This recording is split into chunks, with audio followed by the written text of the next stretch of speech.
লক্ষ্মী, আমার ভীষণ খিদে পাচ্ছে মা, হয় না একটু জল খাইয়ে দে। ওরা হয়তো খাবার খেয়ে নিয়েছে, এক্ষুনি আমি নিয়ে আসছি। হয়তো ওরা চলে গেছে। হ্যাঁ, জানি না কোন জন্মের পাপ এটা। যদি তোর মা আজ এই পৃথিবীতে জীবিত থাকতো।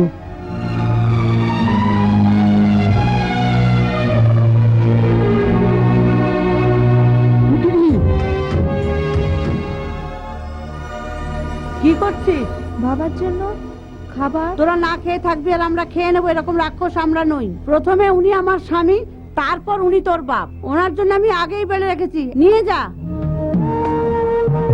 বাবা,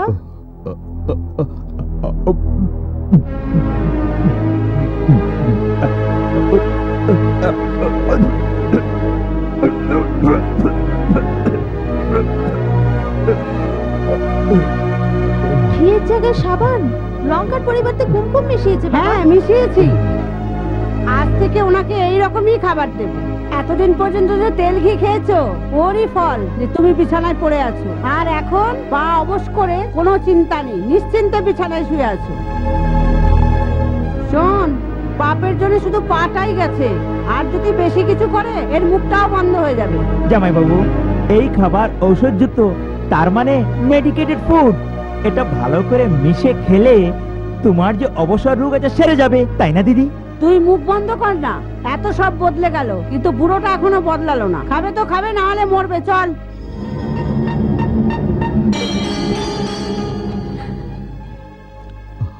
কেঁদো না মা, কেঁদো না।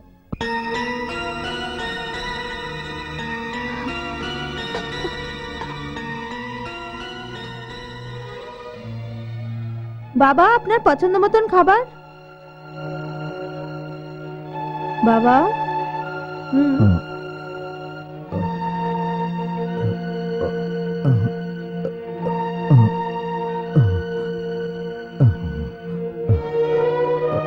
খাবার কত ভালো জানেন? আজকে আমি পেট ভরেই খেয়েছি।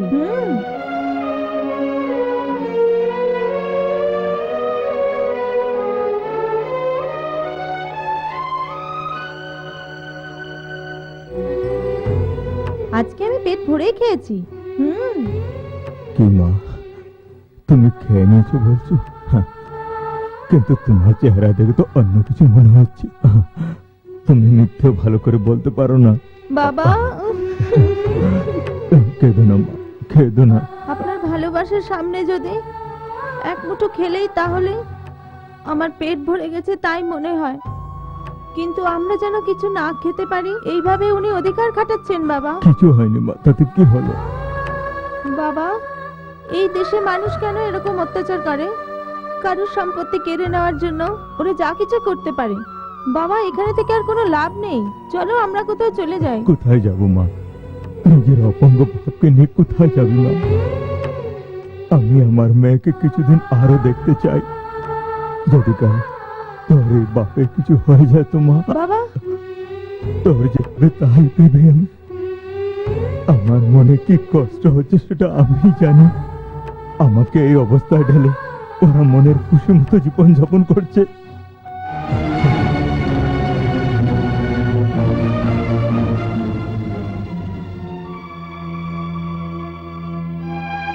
মা লক্ষ্মী,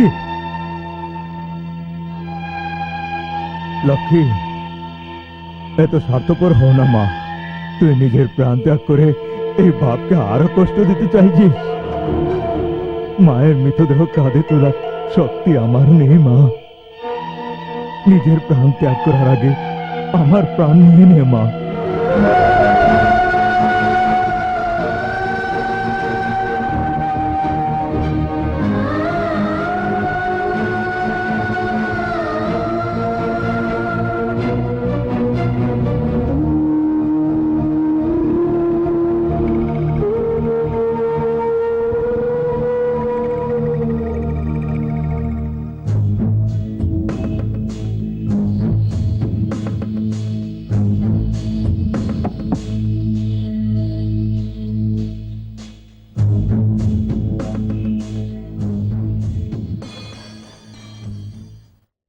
এটা কি ভেবে আশ্চর্য হচ্ছিস নাকি? ভগবানের কাছে মানসিক করেছিলাম, যদি তোমার তাড়াতাড়ি শরীর ভালো হয়ে যায় তবেই তো লক্ষ্মীকে বিয়ে দেবে।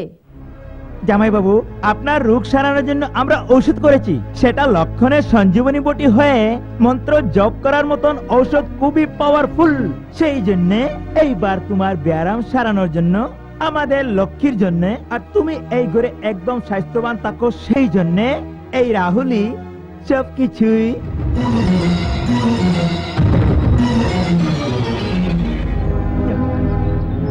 বিয়েতে আমরা গ্রামের সবাইকে নিমন্ত্রণ করেছি, কিন্তু কেউ আসেনি। এটা তোমার বিয়ের শুভ কার্য হবে মনে করে যে কাজ জামাইবাবুর করা উচিত ছিল সেই কাজ আমি করছি, কেননা তোমার বিয়ের সম্পূর্ণ দায়িত্ব যেন আমার হাতে। তোমার আপন তো কেউ নেই, বিয়ের পর তোমাকে নিয়ে কেউ যেন উপবাস না করে এই জন্য গ্রামবাসীকে আমি বুঝিয়ে দিয়েছি। এই জন্যে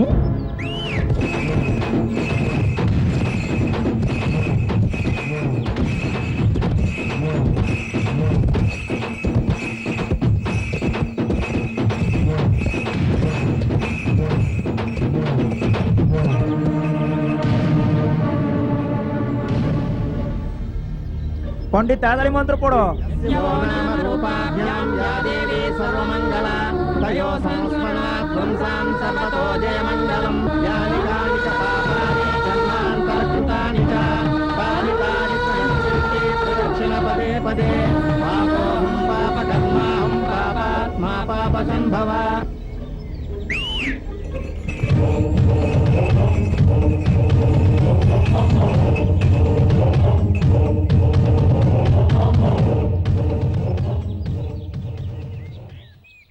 শোনো রাহুল, বিয়ের পর যেন কোনো অশুভ না হয় সেই জন্য এসব করলাম। বসো, তাড়াতাড়ি বসো। লক্ষ্মী, লক্ষ্মী,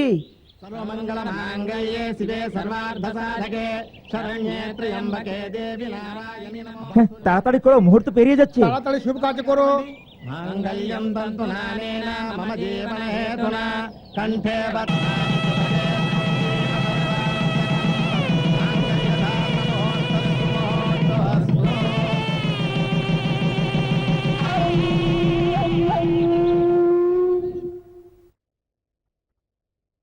কি দেখছো? তাড়াতাড়ি আশীর্বাদ নাও, উনি তোমার শ্বশুর।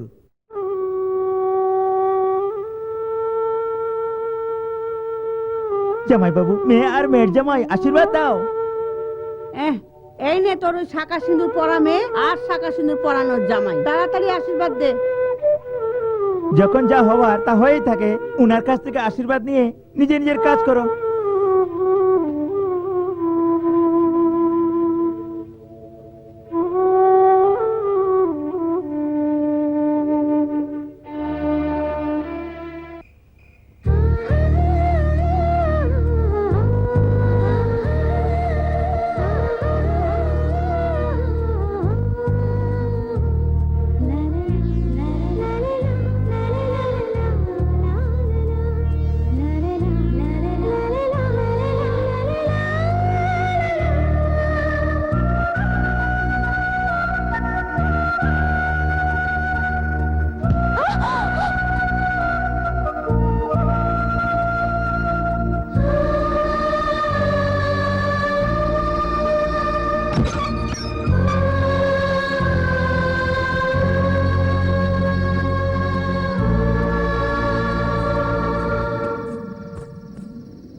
এই